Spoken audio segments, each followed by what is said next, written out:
My name is Lisa. I'm 35 years old and I work part-time. I live with my husband Mark and our daughter Emma. Mark works in an office, and Emma goes to first grade. We bought an old house and we still owe money for it.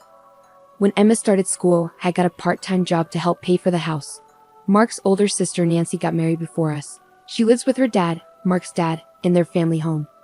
Nancy thinks she should have the house because she got married first. She says she'll take care of their dad, so she should get the house. Nancy's mom had already passed away when she got married, so she didn't need to take care of her dad at the time. The house where Mark's parents live is really big, and I remember being surprised when I saw it before we got married. It had a fancy gate and a lot of land around it, which made me wonder if Mark's parents were rich. When Mark and I were dating, he didn't seem very wealthy, so seeing his parents' big house was a shock. Mark said his family used to be rich, but they lost money over the years. He joked that even though his grandparents' house was big, it was old and not very comfortable to live in. He said it was amazing that his parents' house with its big piece of land was still in a nice neighborhood. I understand why Nancy, Mark's sister, wants to keep the house for herself. She kicked Mark out of the house if she could live there. She probably wants to own the land and house herself. But I don't know if Nancy actually owns the house now. When Mark and I got married, he said that since Nancy would take care of their dad, I wouldn't have to. We planned to let Nancy inherit the house. That's why we bought our own house.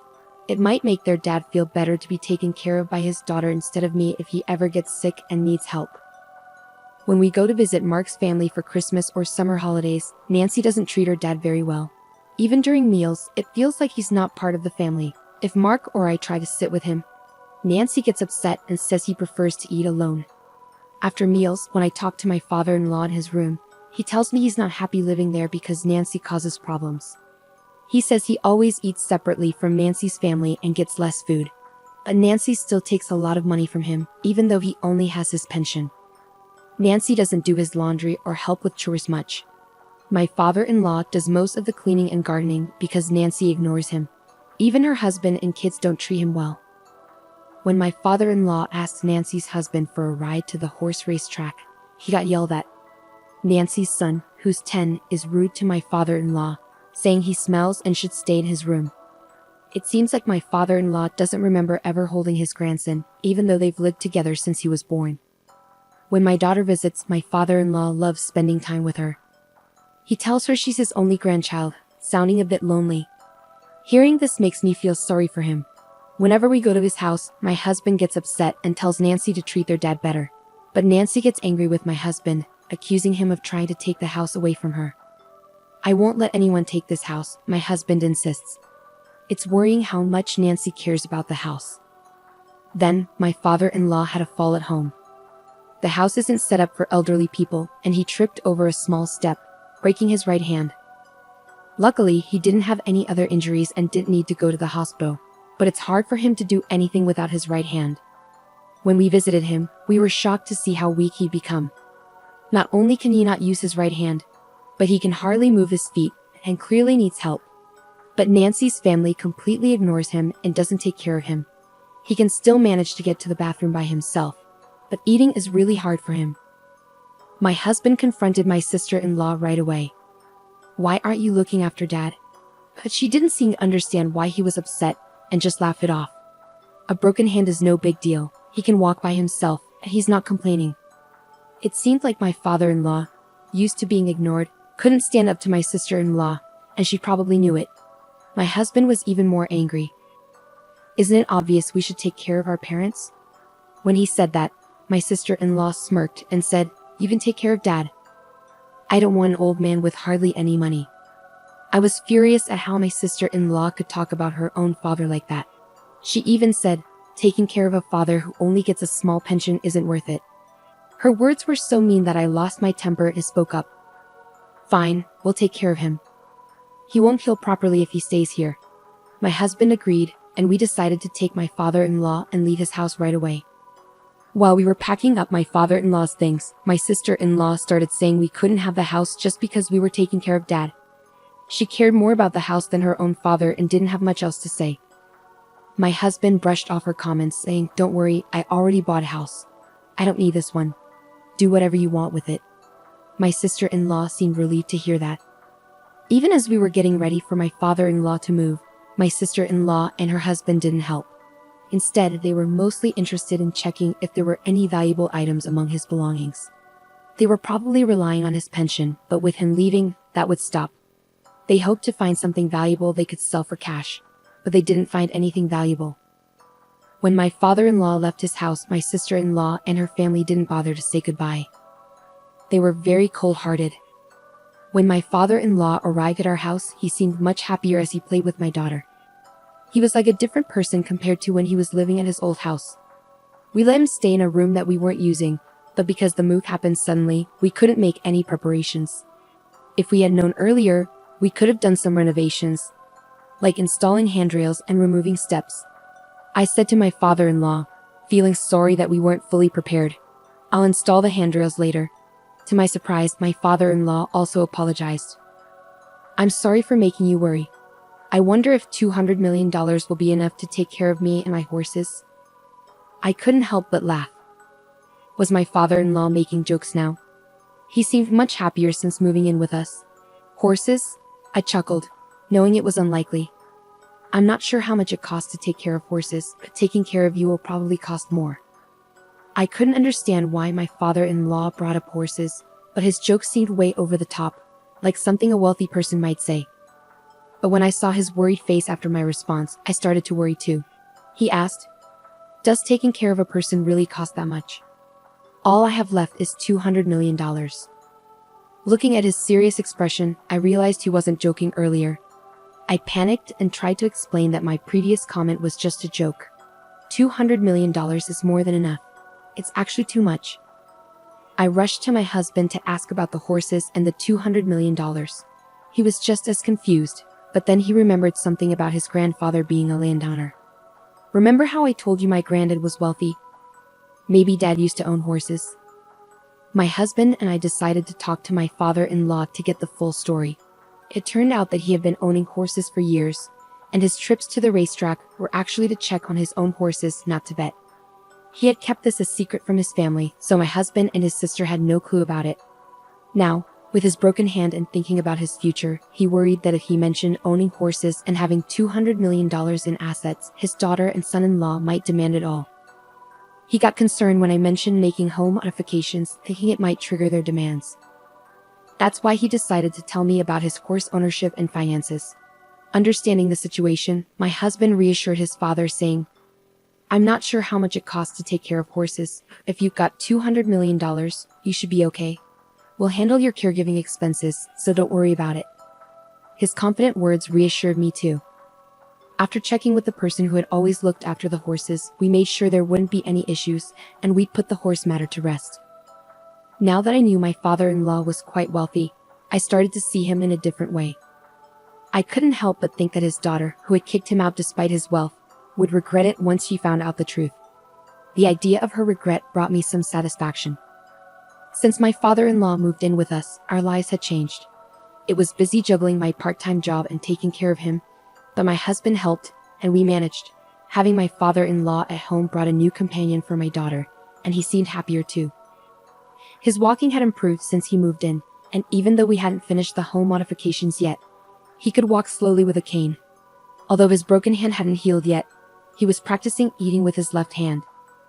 In his old home, my father-in-law didn't move around much because his nephew would complain whenever he left his room. Even when he tried to go to the racetrack, his son-in-law would seem annoyed. This lack of activity might have contributed to his muscles weakening and his fall. On sunny days, he enjoyed going for walks with my daughter. I had been so focused on my father-in-law's recovery that I hadn't thought much about my sister-in-law. However, 3 months after my father-in-law moved in with us, my sister-in-law called in a panic. "Is Dad there? If he is, get him on the phone right away." But at that moment, my father-in-law was out for a walk with my husband and daughter. When I told her that, she got even angrier. "You knew, didn't you? You knew that house was rented. That's why you took Dad to cause problems for us." I was confused by what she said. She seemed to be suggesting that their house was rented, but she had always boasted that it was theirs. While it might still be in my father-in-law's name, calling it a rented house didn't add up. As I struggled to respond, my sister-in-law became even more upset. Some man claiming to be the landlord of our family home showed up, saying I'm behind on rent and that I need to either pay up or leave.